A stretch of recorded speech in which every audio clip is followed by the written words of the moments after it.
Čaute, vítajte pri ďalšom videu, v ktorom si krátkosti povieme zase niečo o T-Boxe.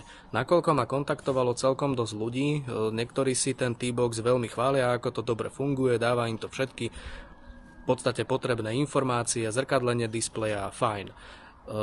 Niektorým to práve že nefunguje tak, ako by malo, a to vám dneska v krátkosti poviem. Ja mám na svojej štvorkolke QR kód, ktorý nájdem, keď idem do menu. Otvorím si aplikáciu, idem na Motoplay. Teraz odo mňa chce, aby som vlastne naskenoval ten QR kód, čiže dáme skenovať.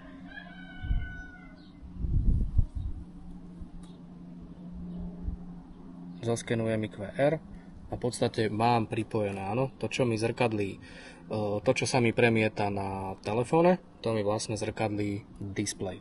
Toto sú všetky modelové roky štvorkoliek, v podstate 1800 alebo 850 G3 modelovom roku 2024. Pre tých, ktorým to zatiaľ nefunguje, podarilo sa mi načerpať nejaké informácie o tom, kde je vlastne problém alebo prečo to nejde. Lebo není problém ani až tak v telefóne, že či máte Android alebo iPhone, ale tak ako bolo na začiatku, čo sa týka aktualizácie na 2024 aktualizácia TFT displeja, tak až v podstate po tej aktualizácii vám nabehla kolónka Motoplay.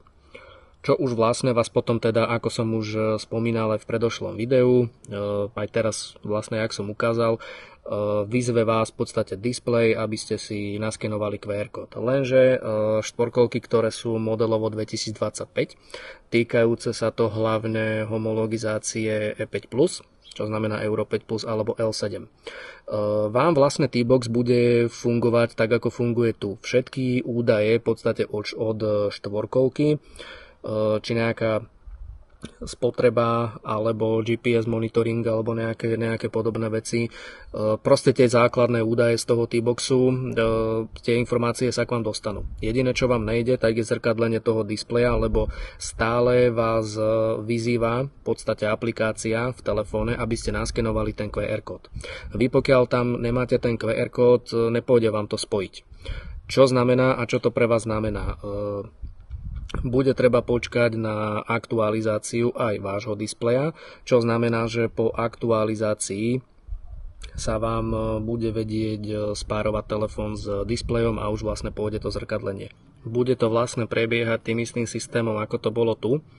V aplikácii vám príde upozornenie, alebo jednoducho sa vám to možno automaticky, ako sa to stalo aj mne, načíta aktualizácia, tá aplikácia si to vlastne spraví všetko sama, vám potom príde upozornenie, že už je v podstate aktualizovaný ten software, lepšie povedané displej, a treba vlastne len počkať, kým vyjde tá ďalšia aktualizácia na tie displeje, čo znamená, že vývojári toho softveru aj celkovej tej aplikácie na tom neustále pracujú.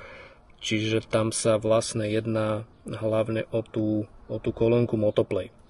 Čiže vy keď teraz, jak už som spomenul, vy keď dáte teraz tú kolónku Motoplay, stále to chce QR kód. Už by to malo pravdepodobne, aspoň také mám info, fungovať, pokiaľ dáte vy Motoplay.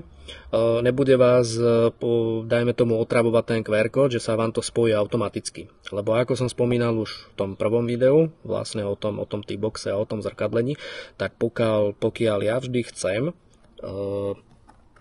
ja vám to ukážem, ja pokiaľ zavriem aplikáciu, tak mi automaticky zmizne v podstate obrazovka, teda mapa, hej. Čiže ja musím v podstate znova ísť do tej aplikácie, alebo keď si sám zavriem tú mapu a znova chcem ísť napríklad do navigácie, tak zase musím dať Motoplay a stále ma v podstate vyzýva, aby som naskenoval ten QR kód.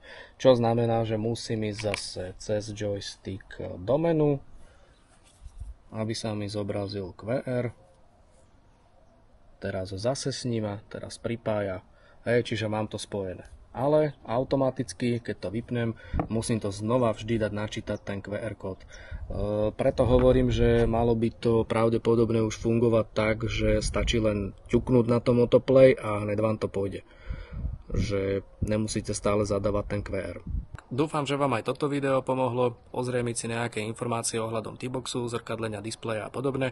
Keď tam nastane nejaká zmena alebo nejaká nová aktualizácia alebo dačo podobné, určite vám o tom natočím zase nejaké možno dlhšie alebo kratšie video a samozrejme odber a like vždy poteší. Ďakujem, majte sa.